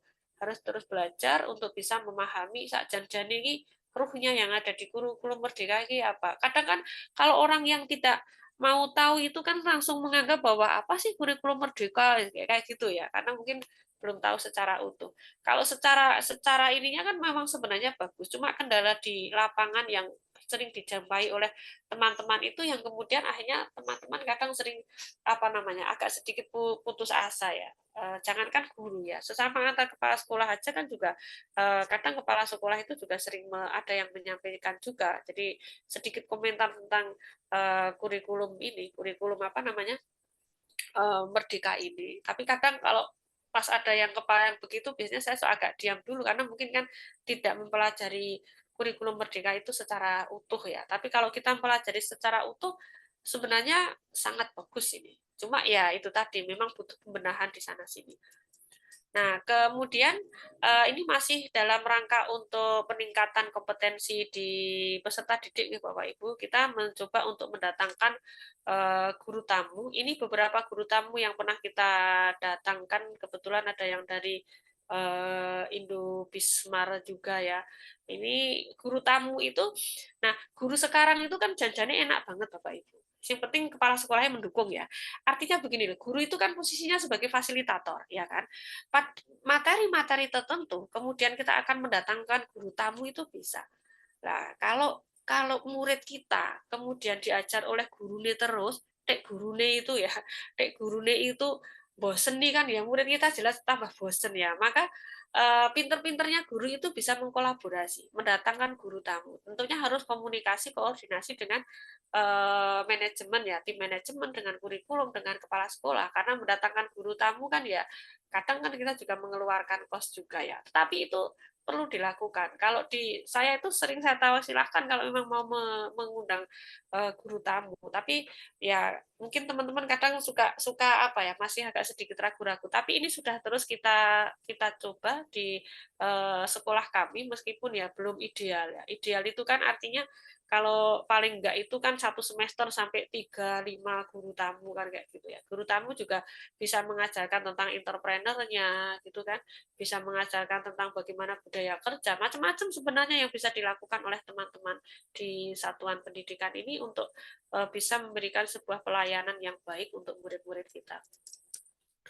Nah, kemudian ini prakerin karena kita di SMK, nih Bapak Ibu, kalau misalnya di sini ada yang bukan dari SMK, PKL atau prakerin ini kan pasti akan dilakukan. Kita mencoba untuk memixkan antara industri yang kerjasama dengan satuan pendidikan kita. Artinya anak-anak pada saat apa namanya prakerin itu ya betul-betul sesuai dengan jurusannya.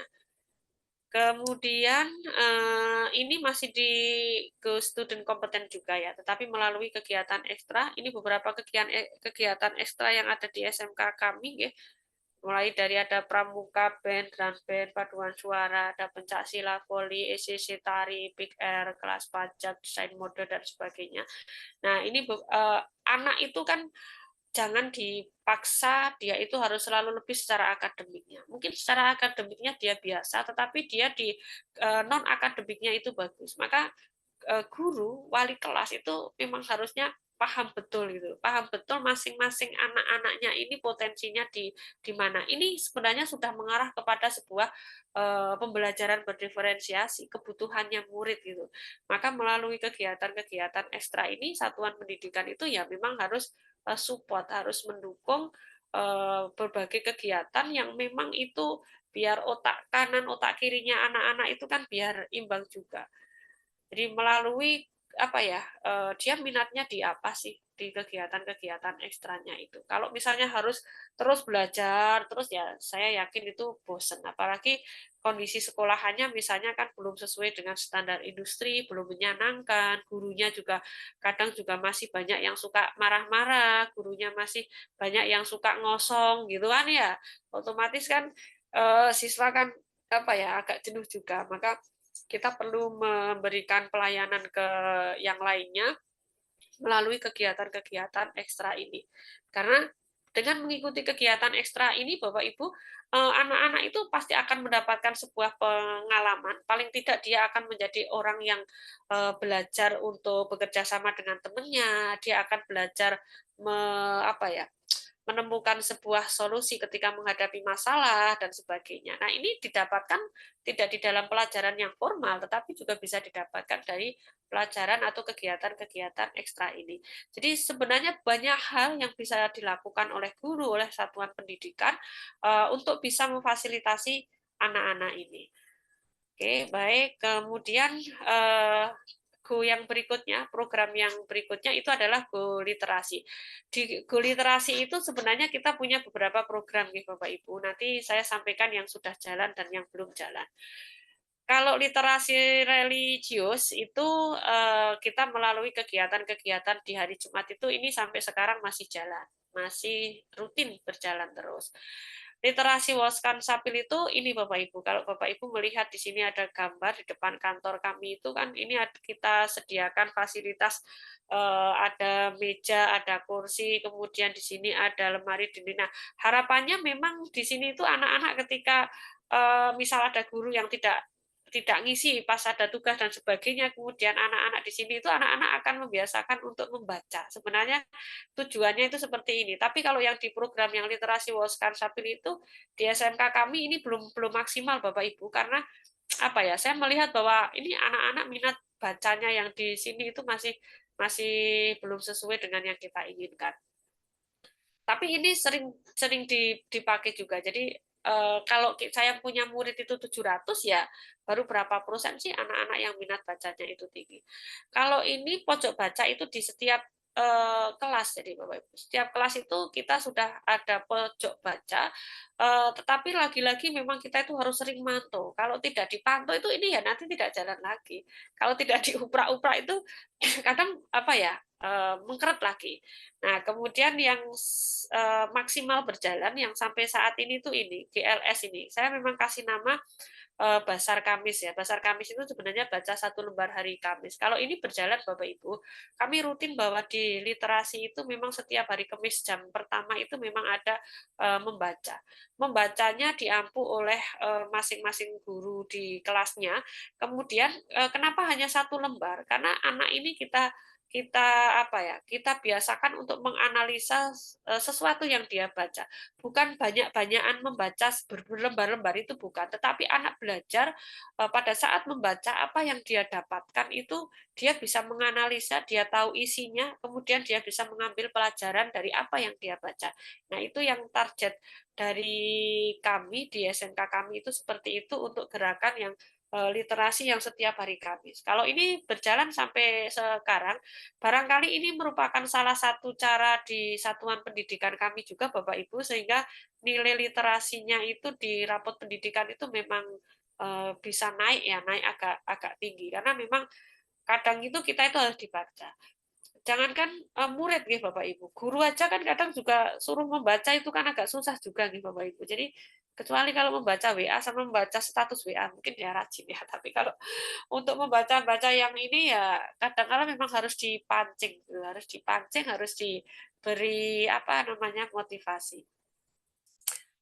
Kemudian itu untuk Go Literasi nggih. Untuk Go Digital Bapak Ibu, di Go Digital itu kami punya program yang namanya adalah ODOC ya. Jadi one day one content. Jadi setiap hari itu satu konten, sehingga di Instagram kami mungkin sudah sampai ribuan ya, 2000 lebih yang konten yang kita upload, karena memang kita ada program ODOC ini.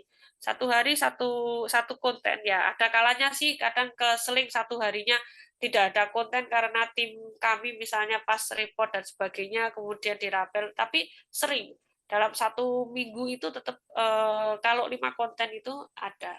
Kemudian kalau untuk pelaksanaan sumatif dan sebagainya kita sudah berbasis online dengan memanfaatkan Microsoft Teams.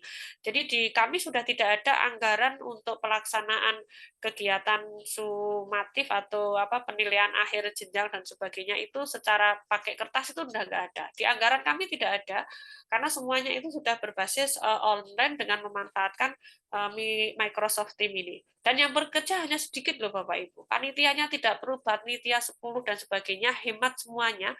Guru juga gampang untuk apa namanya memantau anak-anak ini. Kemudian refleksi ini kita lakukan biasanya ini pakai link, ini kita lakukan untuk guru dan juga untuk peserta didik kita.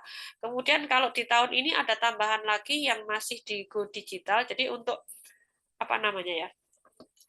Ini agenda ngajarnya guru itu kita sudah menggunakan secara online nih Bapak Ibu. Jadi kepala sekolah itu bisa memantau isian dari agenda mengajarnya Bapak Ibu guru. Itu sudah kita lakukan yang secara online juga.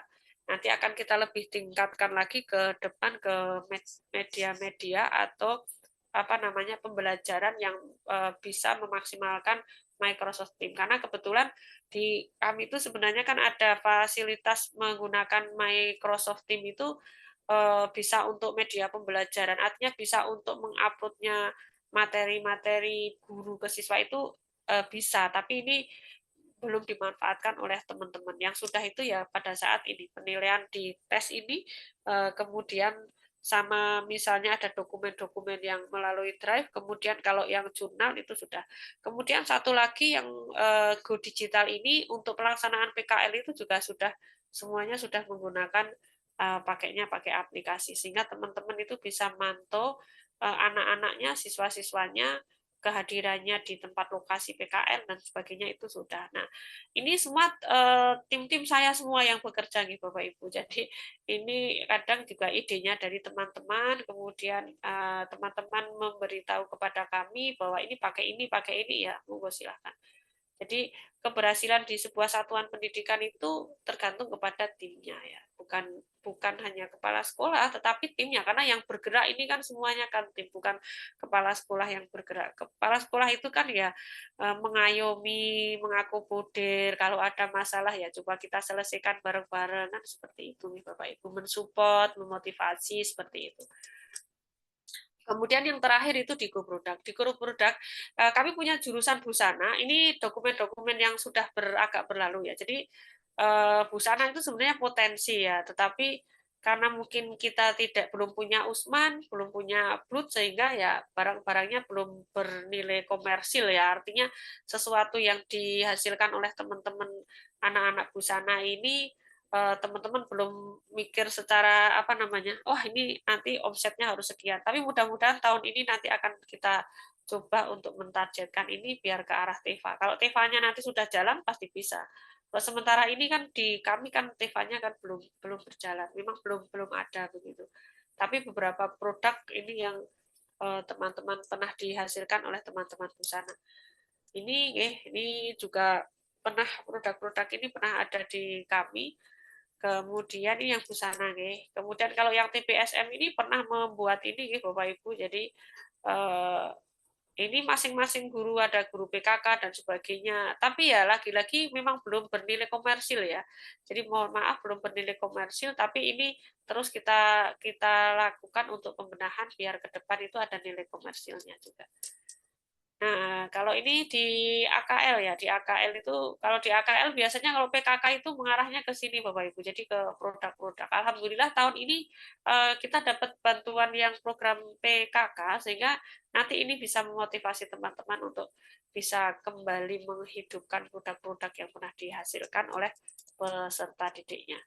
Kemudian yang terakhir ini Bapak Ibu, ini prestasi SMK Kepil. SMK Kepil ya prestasinya masih di tingkat kabupaten nih Bapak Ibu, kalau dibandingkan dengan SMK yang ada di Purbalingga, di tempatnya Mas Yusron pasti jauh ya. Tapi setidaknya ini kita mencoba memfasilitasi anak-anak kita untuk ikut di setiap ajang kegiatan kompetisi ya, karena biar melatih biar anak-anak itu yang namanya lomba itu ya siap menang siap kalah. Dan lomba itu sebuah cara bagi kita untuk bisa melatih anak-anak itu biar iya ya saya harus bahwa hidup itu ternyata harus kompetisi juga gitu loh. Untuk berhasil itu ya harus kompetisi juga dalam berbagai hal. Nah ini sebagai dokumen-dokumen dari kami ya Bapak Ibu, untuk prestasinya nggak begitu banyak. Nah yang terakhir Bapak Ibu, start tadi R yang terakhir itu refleksi kami bisa menyampaikan bahwa di paket tahap ini sebenarnya cukup efektif dalam implementasi kurikulum merdeka. Kemudian yang kedua, membutuhkan sebuah teamwork Bapak Ibu. Jadi kita itu butuh teamwork yang solid, kita butuh kolaborasi, kita butuh komunikasi yang harus terus dilakukan di satuan pendidikan. Kemudian yang ketiga, sebagai refleksi kami, memang kami harus terus memaksimalkan aset yang ada di satuan pendidikan, yang ada 7 aset ya. Jadi ada 7 aset, 7 modal, yang beberapa aset itu belum termaksimalkan, belum tergali. Maka ini yang harus terus kita lakukan untuk bisa pembenahan di satuan pendidikan kami. Kemudian kalau bukti-bukti yang lain, ini Bapak Ibu saya punya di Google Site-nya tentang ini 2022 awal itu saya sudah bentuk Kombelskan Sabil. Di sini ada bukti-bukti beberapa kegiatan teman-teman. Itu mungkin Mas Yusron yang bisa saya sampaikan untuk berbagi praktek yang pernah kita lakukan, dan mohon maaf mungkin juga masih jauh dari harapan, tetapi inilah yang bisa kita lakukan di satuan pendidikan kami, salah satu SMK yang ada di Kabupaten Wonosobo, dan salah satu SMK yang jauh dari kota, yang tidak ada kendaraan umum ya, yang dengan kondisi seperti itu. Barangkali itu Mas Yusron, untuk waktu selanjutnya monggo saya serahkan kembali kepada Mas Yusron. Terima kasih.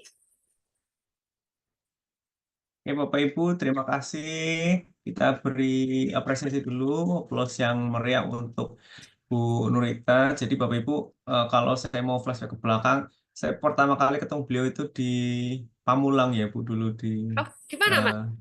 Ketemu di mana? Pamulang Bu. Di Pamulang dulu di Siamolek. Oh, alah, ya. Yang tahun berapa? 2018 apa?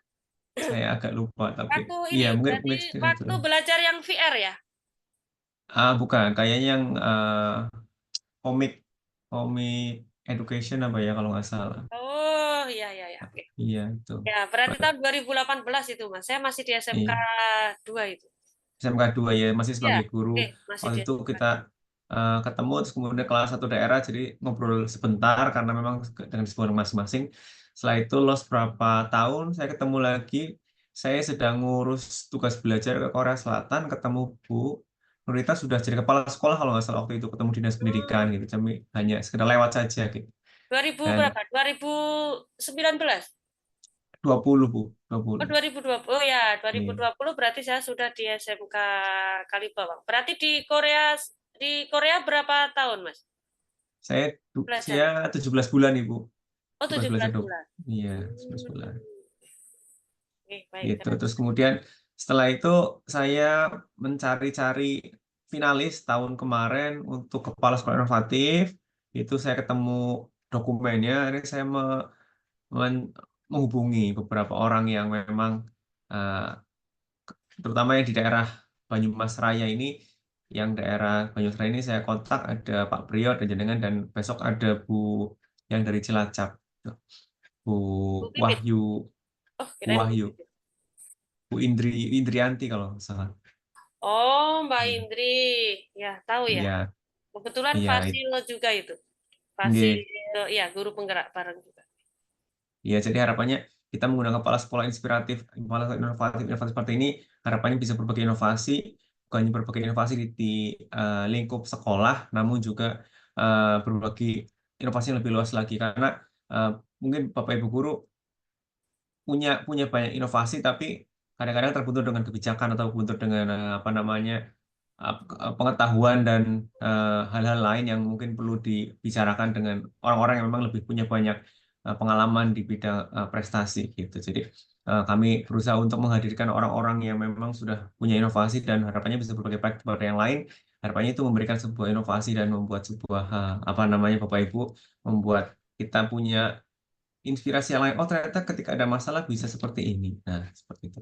Nah, Bapak Ibu silakan untuk kesempatan pada malam hari ini. Tadi kita sudah mendapatkan banyak sekali pencerahan dari beliau, Bu Nurita, terkait dengan apa yang sudah dilakukan di sekolahnya. Bukan hanya apa yang sudah dilakukan, tapi apa yang sudah beliau tuliskan. Karena saya yakin di banyak sekolah juga punya banyak inovasi. Setiap sekolah punya masalah, pasti ada inovasi-inovasi. Tapi mungkin perbedaannya adalah bagaimana Bu Nurita bisa mengemas ini menjadi sebuah hal yang eh, punya nilai jual gitu, bisa dilombakan dan bisa menjadi sebuah prestasi untuk sekolah dan beliau secara pribadi. Baik Bapak Ibu, bagi yang punya pertanyaan, kami silakan Bapak Ibu untuk bisa raise hand. Ada Bu Novita atau silakan yang lain yang bisa uh, open cam, bisa silakan open cam. Kalau yang tidak bisa karena memang satu dua hal bisa langsung menyampaikan saja. Uh, Silakan Bapak Ibu bisa raise hand terlebih dahulu untuk nanti kita apa namanya akomodir, dan kemudian Bapak Ibu nanti bisa bertanya langsung pada beliau. Di samping kesibukannya sebagai kepala sekolah, ternyata Bu Nurita juga sedang jadi PP Bu atau Oh, Fasil. sekarang di Fasil. Fasil Ya, wajah. di Di Fasil sekolah yang sudah ini sibuk. selesai. Kalau di kegiatan lain ini Mas apa? Kebetulan ketua Majelis PAUD Dasmennya Aisyah di Kabupaten Wonosobo. Jadi biasa ketemu dengan teman-teman TK gitu. Biasa. Sama ini Mas di Dewan Pendidikan Kabupaten Wonosobo.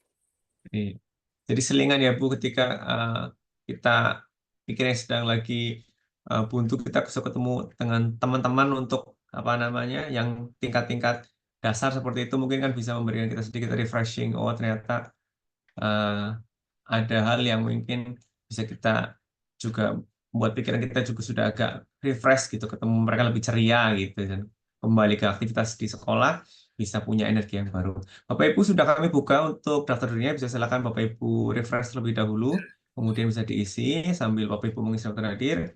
Jika Bapak Ibu punya pertanyaan, silakan bisa disampaikan untuk beliau Bu Nurita, karena bukan hanya sekedar prestasi beliau sebagai kepala sekolah, mungkin juga kalau tadi melihat prestasi beliau juga memang dari semenjak jadi guru sudah banyak sekali ya, dari zaman dulu mulai ketika masih Inobel gitu, ketika masih ada rame PTK, RNI dan sebagainya, beliau juga sudah banyak punya prestasi, punya karya. Kemudian ketika bergeser ke kurikulum merdeka, trennya berbeda, trennya berganti menjadi sebuah pembelajaran berdiferensiasi, mungkin lebih lari ke best practice.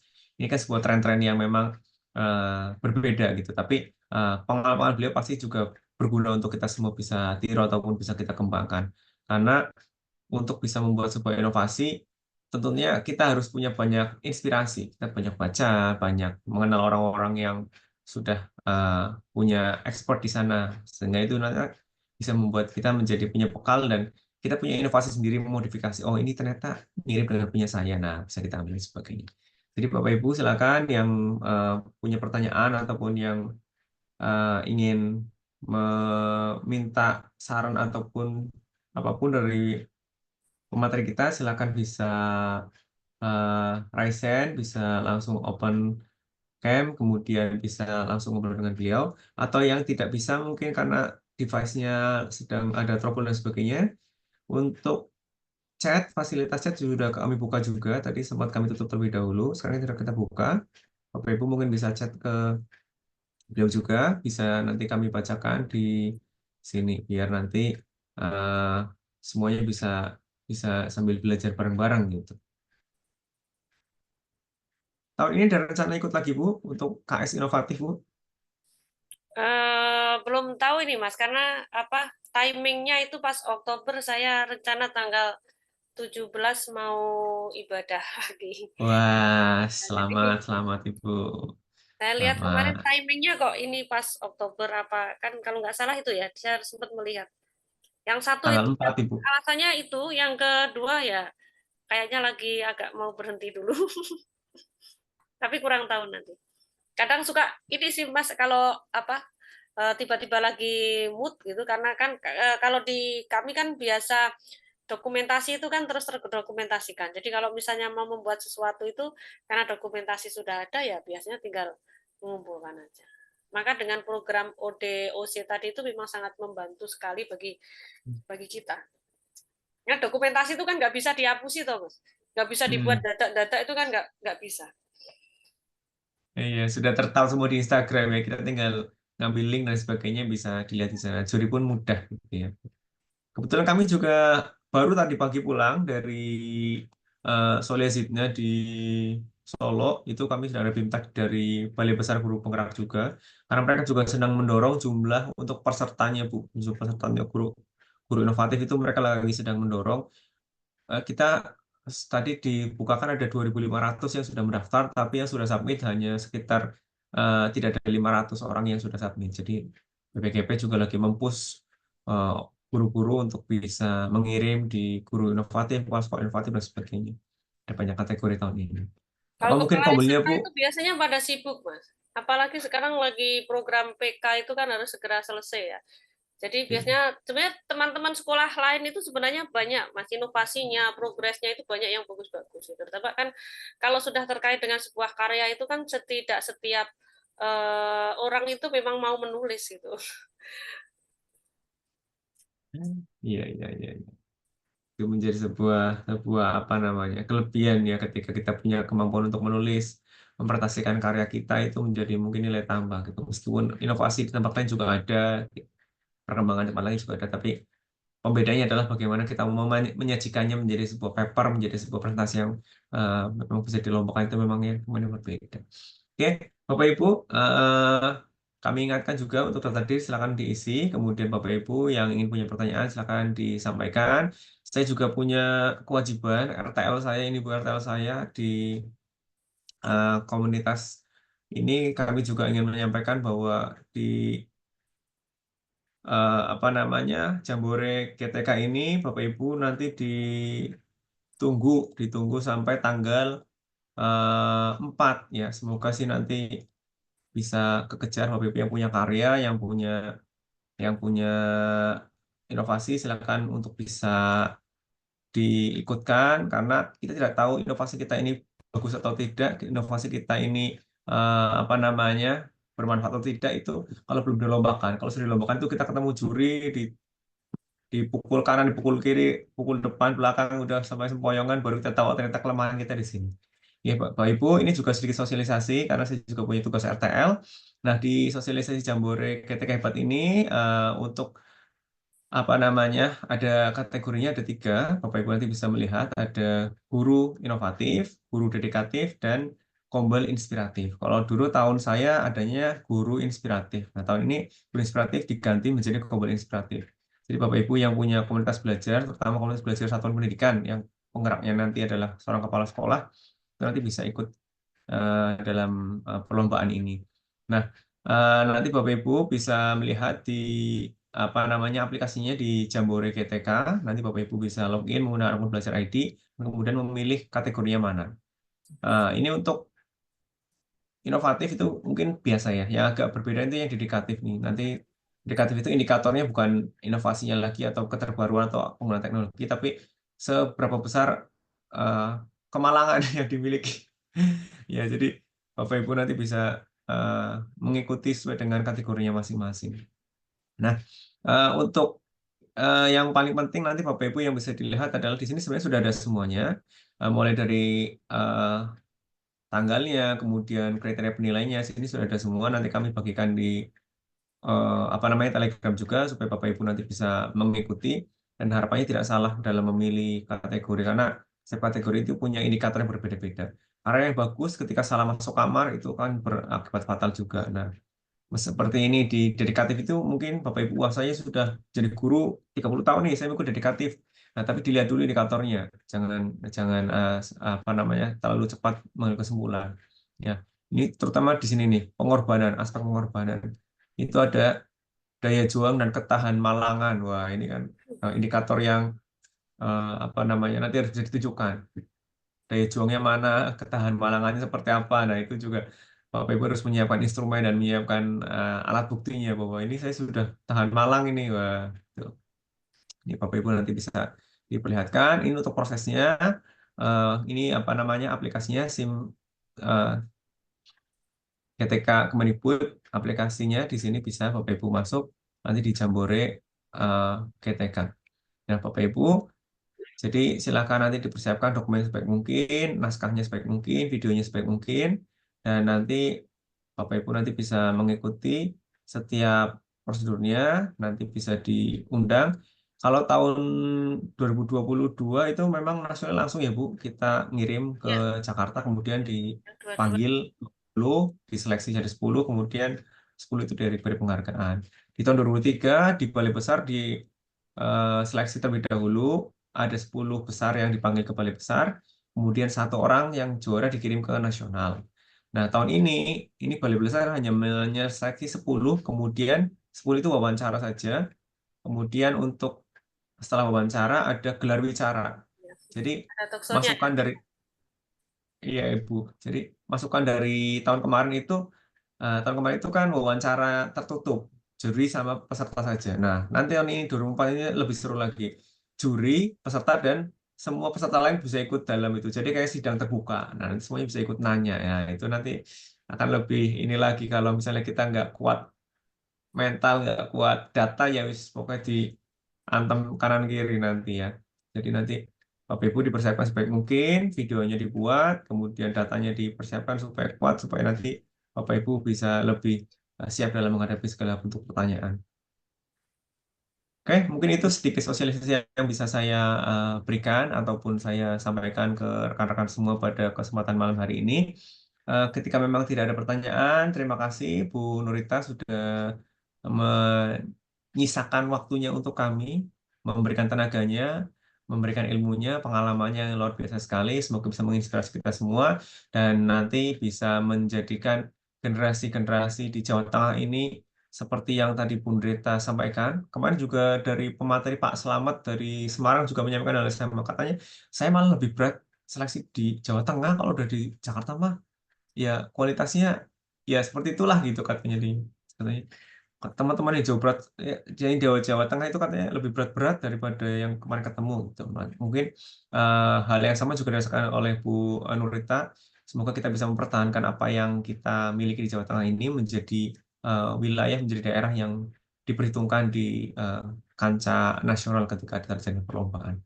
Terima kasih. Mungkin ada sedikit closing statement dari Bu Nurita sebagai narasumber, silakan. Oke, baik. Baik, terima kasih Bapak Ibu semuanya. Jadi untuk stressing yang terakhir, saya hanya ingin menyampaikan bahwa keberhasilan sebuah pendidikan ya itu ditentukan salah satunya itu kan ditentukan oleh guru, karena guru itu kan aktornya ya. Jadi guru itu aktor yang di dalam kelas itu. Maka guru ini memang harus selalu update. Apalagi guru SMK misalnya, guru SMK itu harus selalu update, harus mengikuti perkembangan di industrinya. Dengan cara apa? Dengan cara yang pertama adalah meningkatkan kompetensi dirinya, baik itu kompetensi secara profesional, kompetensi secara pedagogi kita. Karena tidak mungkin akan berhasil pada saat gurunya itu tidak memiliki kompetensi yang betul-betul bisa diandalkan. Maka teruslah sebagai guru itu terus belajar tanpa batas. Kalau saya selalu mengatakan itu bahwa ayo Bapak Ibu terus belajar tanpa batas dalam arti batas ruang, batas umur, batas lingkungan dan sebagainya. Kita bisa belajar dengan siapa saja. Tujuan kita adalah untuk meningkatkan kompetensi kita. Yang kedua, bahwa apapun yang dilakukan oleh guru maupun oleh satuan pendidikan, muaranya itu adalah peserta didik.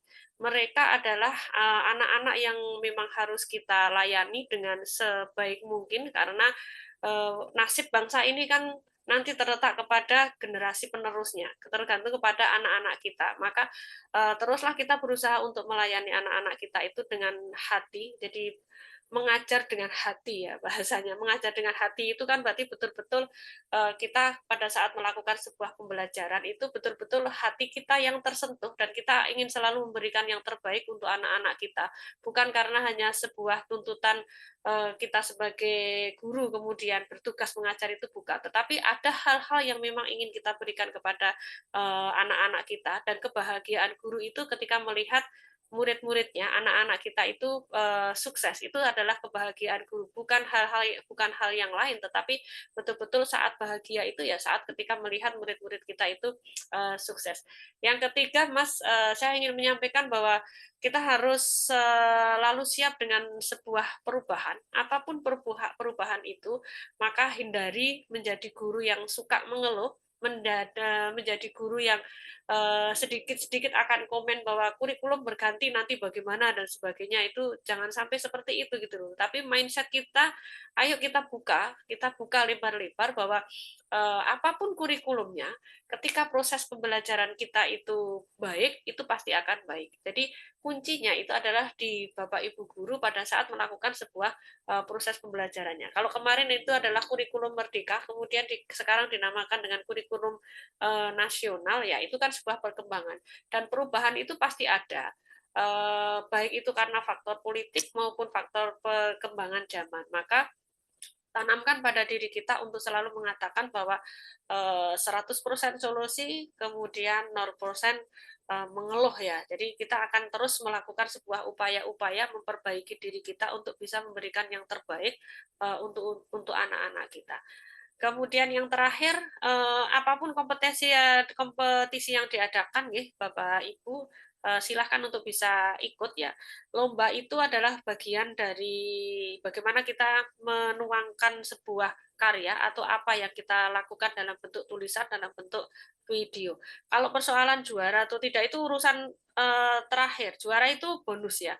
Tetapi dengan Bapak Ibu sering mengikuti sebuah kompetisi seperti itu, kemudian kita akan merasa bahwa dunia itu ternyata luas, bahwa teman-teman di luar sana itu banyak yang kreatif, yang kita bisa ATM, amati, tiru, modifikasi ya, bukan amati, tiru, jiplek gitu bukan ya, tapi kita bisa melakukan modifikasi yang kemudian kita sesuaikan dengan kondisi real yang ada di satuan pendidikan kita. Maka teruslah untuk berbuat yang terbaik untuk pelayanan peserta didik kita. Itu mungkin Mas Yusron yang bisa saya sampaikan, dan terima kasih memberi kesempatan kepada kami untuk bisa berbagi dengan teman-teman yang lainnya. Bapak Ibu tetap semangat ya menjadi guru yang profesional, menjadi guru idolanya anak-anak, karena Bapak Ibu mengajar dengan hati tadi dan dengan keikhlasan tentunya. Saya rasa itu nggih Mas Yusron yang bisa saya sampaikan. Mohon maaf apabila ada berbagai kekurangan dari saya secara pribadi. Mudah-mudahan apa yang saya sampaikan meskipun sedikit bisa bermanfaat dan bisa memotivasi untuk teman-teman semuanya. Oke, terima kasih Bu Nurita. Sekali lagi applause yang meriah buat materi kita. Semoga apa yang beliau sampaikan nanti bisa bermanfaat dan semoga ibadah yang akan beliau jalankan juga nanti bisa lancar, kemudian kembali ke satuan pendidikan ya kembali dan dengan kondisi yang lebih berenergi, kemudian mendapatkan apa namanya doa-doanya dipanjatkan dan terkabul Allahumma amin gitu. Terima kasih Bapak Ibu yang sudah hadir pada kesempatan malam ini. Silakan Bapak Ibu untuk bisa kembali. Saya ingatkan untuk mengisi daftar hadir bagi yang belum mengisi daftar hadir. Bagi yang sudah, kami apa namanya minta untuk Bapak Ibu untuk bisa mengecek kehadirannya juga, karena sertifikat sudah ada, sudah kami siapkan, sudah kami generate. Bapak Ibu nanti silakan dilihat ada di Microsoft yang kami sediakan. Sudah yang mengecek dan sudah selesai dalam mengisi administrasi, silakan Bapak Ibu untuk bisa menentukan ruangan. Kami tutup acara kesempatan malam hari ini dengan bacaan hamdalah bersama. Alhamdulillahirabbil alamin. Terima kasih Bapak Ibu. Sampai ketemu di webinar berikutnya. Besok, insya Allah di hari Selasa dan Kamis, kita akan undang banyak narasumber-narasumber lain yang inovatif dan inspiratif. Semoga nanti bisa memberikan pencerahan untuk kita semua. Selamat malam, Bapak Ibu. Akhirul kalam. Wassalamualaikum warahmatullahi wabarakatuh. Waalaikumsalam Waalaikumsalam warahmatullahi wabarakatuh.